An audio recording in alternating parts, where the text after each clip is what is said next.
Oke, baik. Assalamualaikum warahmatullahi wabarakatuh. Kembali lagi bersama kita di ruang kita.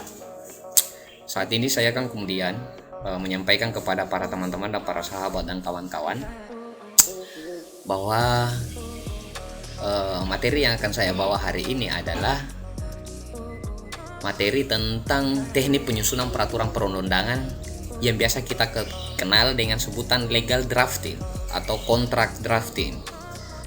Oke, buat teman-teman, semoga apa yang saya sampaikan hari ini menjadi suatu penambah pengetahuan kepada para sahabat dan para teman-teman, sehingga menjadikan sebagai dasar atau pengetahuan baru kepada teman-teman untuk kemudian melakukan pembuatan legal drafting. Jadi ini cuma contoh ya. Saya bawa dalam teknik penyusunan peraturan perundang-undangan dalam suatu daerah atau suatu kabupaten kota yang ada di negara Republik Indonesia. Oke. Sumber hukumnya adalah jadi dalam membuat drafting dokumen, maka kita kemudian akan mengacu terhadap suatu sumber hukum.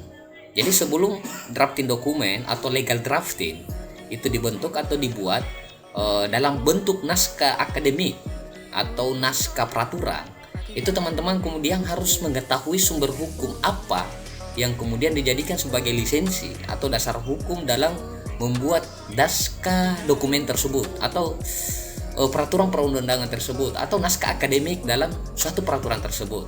Misalnya nih, contohnya ini karena saya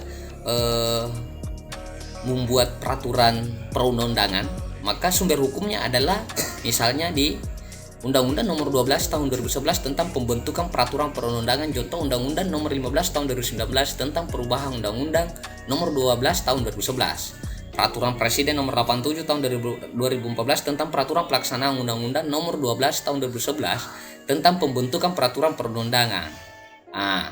Jadi dari hal ini teman-teman, para sahabat, kemudian saya bahaskan tentang sumber hukum. Jadi misalnya nih, kalau kita mau membentuk suatu naskah akademik atau peraturan perundang-undangan dalam bentuk peraturan undang-undang yang bersifat tentang lingkungan hidup nih misalnya, atau kita melakukan peraturan perundang-undangan tentang, atau misalnya teman-teman, saya lanjut, atau misalnya teman-teman kita akan kemudian membahas tentang naskah akademik atau suatu aturan main atau aturan pokok dalam suatu pemerintahan daerah atau kabupaten kota yang kemudian kita akan berbicara tentang kesehatan, maka sumber hukumnya itu kita akan mengambil terhadap peraturan presiden tentang kesehatan, peraturan menteri kesehatan dan sebagainya. Jadi itu harus ada sinkronisasi antara naskah akademik akan kita bangun dalam bentuk peraturan perundang-undangan dengan peraturan-peraturan yang telah dikeluarkan oleh kementerian terkait. Sampai di sini teman-teman mungkin sudah paham. Selanjutnya, apa itu peraturan perundang-undangan? Peraturan perundang-undangan adalah peraturan tertulis yang memuat norma hukum yang mengikat secara umum dan dibentuk atau ditetapkan oleh lembaga negara atau pejabat yang berwenang melalui prosedur yang ditetapkan dalam peraturan perundang-undangan. Pasal 1 angka 2 Undang-Undang Nomor 12 Tahun 2011. Contohnya nih, kalau misalnya kita membentuk peraturan daerah. Peraturan daerah yang kita maksud adalah misalnya perda tentang pariwisata, misalnya perda tentang peraturan daerah tentang baru-baru ini tentang COVID-19 misalnya, peraturan daerah tentang bantuan hukum misalnya. Itu semua akan dijadikan sebagai lembar negara atau peraturan yang kemudian diketahui atau ditandatangani langsung oleh pihak yang berwenang. Jadi kalau peraturan daerah atau peraturan bupati itu kemudian akan ditandatangani oleh bupati. Kalau peraturan gubernur itu oleh gubernur, peraturan pemerintah itu presiden misalnya, peraturan menteri misalnya itu oleh kementerian. Jadi itu ada sinkronisasi daripada peraturan-peraturan yang kemudian dibentuk dalam suatu naskah akademik. Selanjutnya yang harus kita perhatikan adalah norma hukum yang tertulis. Jadi norma-normanya kita harus paham bahwa dalam pembentukan peraturan perundang-undangan ini itu masyarakat luas tahu, dan kemudian apa yang dijadikan sebagai peraturan perundang-undangan adalah sesuatu yang diinginkan oleh masyarakat atau sesuatu yang diminta oleh masyarakat atau dibutuhkan oleh masyarakat yang kita jadikan sebagai peraturan daerah atau peraturan kabupaten. Mengikat secara umum. Jadi peraturan daerah ini kemudian disosialisasikan oleh pihak yang berwenang atau pemerintah daerah, kabupaten, kota, dan presiden maupun menteri, itu yang kemudian mengikat secara umum, secara de facto dan secara de jure, secara fakta atau secara formil dan secara non formil. Oke, dibentuk atau ditetapkan oleh lembaga negara atau pejabat yang berwenang. Misalnya nih, kalau dalam bentuk organisasi itu biasanya dikatakan PO, peraturan organisasi, yang dibentuk oleh pejabat yang berwenang terhadap lembaga itu, oleh organisasi itu. Kalau lembaga negara misalnya bupati, gubernur, menteri, presiden, Kapolri, Panglima TNI. Itu seperti apa yang saya telah sampaikan tadi ya, sehingga teman-teman bisa. Norma hukum yang dimaksud dalam penyusunan naskah akademik atau legal drafting ini adalah tentang sebuah larangan yang biasa kita sebut dengan istilah verbal atau digunakan kata dilarang. Oke, jadi misalnya pasal 1, seseorang yang kemudian misalnya ya tentang peraturan daerah tentang minuman keras, maka misalnya di pasal 1 atau pasal berapakah yang kemudian yang teman-teman masukkan dalam klausul peraturan daerah atau naskah akademik tersebut itu mengandung kata dilarang. Jadi misalnya warga negara Indonesia atau masyarakat setempat dilarang melakukan perbuatan menjual, mengedarkan atau mengkonsumsi minuman alkohol, misalnya nih, ini misal ya. Yang kedua adalah perintah atau gibot dengan digunakan kata wajib dan harus. Barang siapa yang melakukan perbuatan itu maka wajib dan harus mentaati tentang peraturan daerah. Kan seperti itu ya. Selanjutnya yang ketiga adalah kebolehan atau mujen, bebas melakukan sesuatu atau testament digunakan kata dapat. Jadi dalam pembentukan norma hukum itu dalam peraturan perundang-undangan itu ada 3 unsur poin yang kemudian harus kita paham. Pertama adalah dilarang, yang kedua adalah wajib, yang ketiga adalah dapat atau yang biasa disebut dengan istilah verbot, gewon, dan testament. Oke, selanjutnya ya. Peraturan undang-undang. Jadi peraturan undang-undang ini teman-teman adalah sebuah legal drafting atau naskah akademik ya. Pembentukan peraturan undang adalah pembuatan peraturan undang yang mencangkup tahapan perencanaan, penyusunan, pembahasan, pengesahan atau penetapan dan pengundangan. Sebagaimana dalam pasal 1 angka 1 Undang-Undang Nomor 12 Tahun 2011 tentang perencanaan, penyusunan, pembahasan, pengesahan atau penetapan dan pengundangan. Sistematika perundang-undangan itu pertama adalah kepala peraturan, misalnya nih, kepala peraturan misalnya kopnya bupati gitu, atau gubernur misalnya, atau menteri misalnya, atau presiden misalnya. Terus judul peraturannya, judulnya misalnya tentang COVID-19, tentang perlindungan hak asasi manusia. Setelah itu ada pembukaan. Selanjutnya di poin kedua adalah batang atau tubuh dan isi, lalu penutup. Sistematika kepala adalah kepala peraturan. Jadi dari 3 item tadi ada beberapa item lagi, kemudian ada 5 item lagi yang kemudian menjadi dasar dalam sistematika kepala yang telah saya jelaskan tadi, bahwa ada kepala peraturan, pembukaan, dasar menimbang, mengingat, dan diktum. Jadi misalnya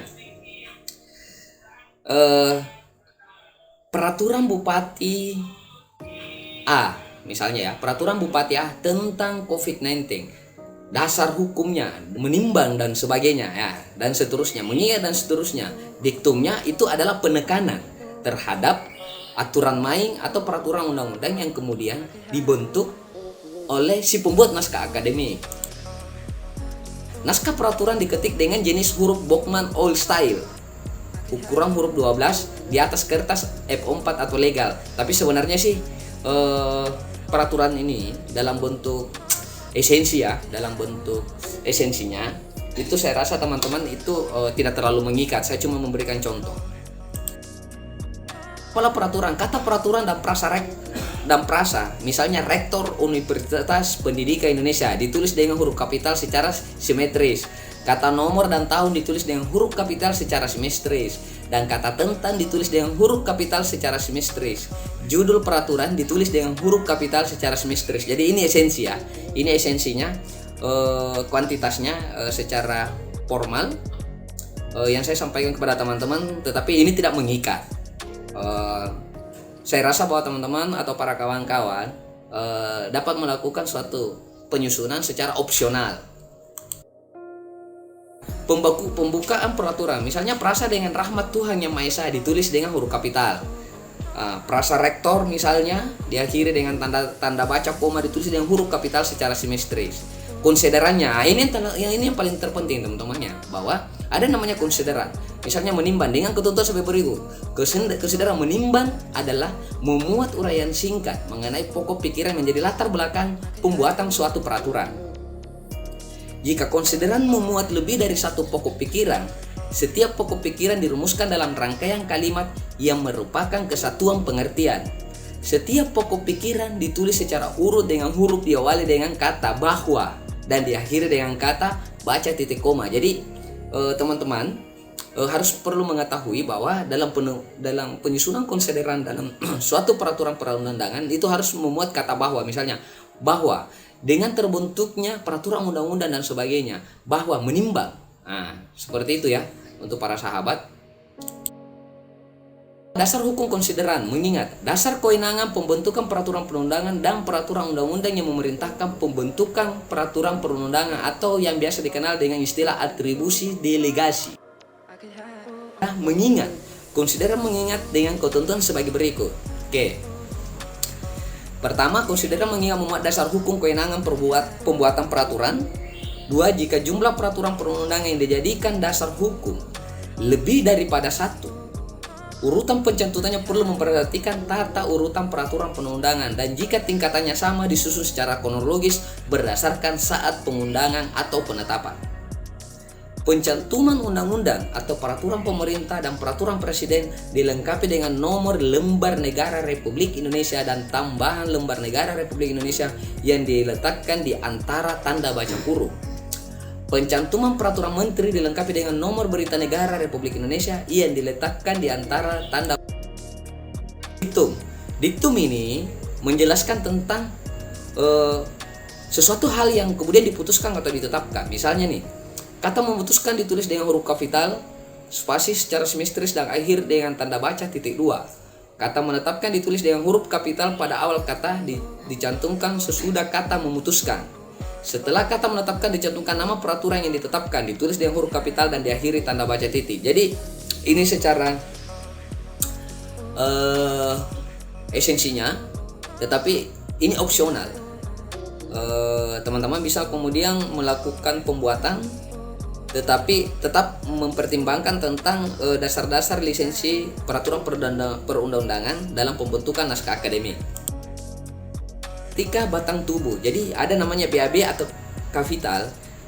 Setelah itu mencangkup suatu bagian, bagian ke-1, ke-2 dan seterusnya. Setelah itu masuk di paragraf 1, 2, 3 dan seterusnya. Misalnya ya, bab 1, pasal 1, bagian 1, misalnya poin 1, 2 dan seterusnya. Paragraf 1, 2 dan 3 dan seterusnya. Seperti penutupan peraturan terdiri atas tempat dan tanggal penetapan peraturan ditulis sebelah kanan di bawah baris akhir isi peraturan.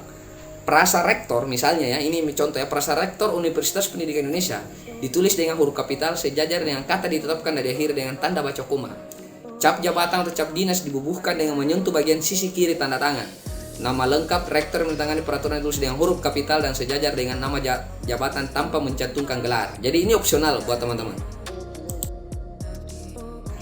Buat teman-teman bahwa untuk legal drafting tentang pembuatan peraturan undangan apa yang telah saya sampaikan tadi itu adalah bahagian daripada apa yang kita pahami hari ini, sehingga ini akan memberikan pengetahuan baru kepada teman-teman, sehingga teman-teman dapat membuat naskah akademik dalam bentuk peraturan perundangan sebagaimana apa yang telah saya sampaikan tadi, dan bisa mengembangkan apa yang telah saya sampaikan pada pembahasan tadi. Saya rasa seperti itu. Saya akhiri buat teman-teman. Salam keadilan, salam ruang kita. Salam Official Mobile. Assalamualaikum warahmatullahi wabarakatuh.